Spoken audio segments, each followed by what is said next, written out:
Nga programi i Bankës së Shqipërisë kushtuar arritjes së financimit dhe uljes së kostove të kredisë për një segment të sektorit privat, që nisi zbatimin e tremujorin e dytë të vitit të kaluar, bizneset mikro, të vogla dhe të mesme kanë shtuar investimet dhe marrë fonde për të blerë kryesisht pajisje dhe makineri.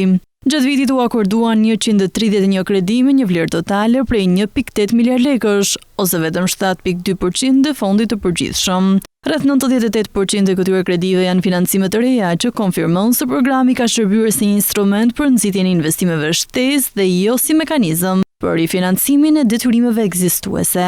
Rreth 85% e fondeve janë përfituar nga bizneset e vogla dhe të mesme, ndërsa segmenti mikro mbetet më pak i përfaqësuar. Përsa i përket sektorëve, fondet janë përfituar kryesisht nga industria me 33.7%, ndjekur nga tregtia dhe bujqësia, duke pasqyruar potencialin e tyre për rritje produktiviteti. Rreth gjysma e financimeve është përdorur për blerje pajisjesh dhe makinerish, duke treguar fokus të qartë në zgjerimin e kapaciteteve prodhuese dhe modernizimin e aktivitetit. Përsa i takon shpërndarjes gjeografike, shumica e kredive përqendrohen në qendrat kryesore ekonomike të vendit, ndërsa rreth 83% e portofolit ka maturitet 5 vjeçar, duke dëshmuar orientim afatgjatë të investimeve.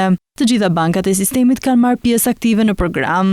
Sipas Bankës së Shqipërisë, ky program ka kontribuar në përmirësimin e aksesit të bizneseve mikro, të vogla dhe të mesme në financim. Megjithatë, niveli ende i ulët i përdorimit të fondit sugjeron se kufizimi kryesor i aksesit të bizneseve të vogla dhe të mesme në kredi lidhet me faktorë strukturor, si informaliteti, mungesa kolaterale të mjaftueshëm, kapacitetet të kufizuara menaxheriale dhe planifikimi financiar i pamjaftueshëm i bizneseve, si edhe perceptimi i rrezikut nga bankat. Përrjedhoi përmirësimi i qëndrueshëm i aksesit në financë kërkon më shumë se sa instrumente likuiditeti. Ai kërkon një qasje të koordinuar ndërmjet politikave ekonomike publike dhe reformave strukturore që forcojnë formalizimin, rrisin transparencën financiare, përmirësojnë klimën e biznesit dhe reduktojnë pasiguritë ligjore e administrative, shprehet Banka e Shqipërisë.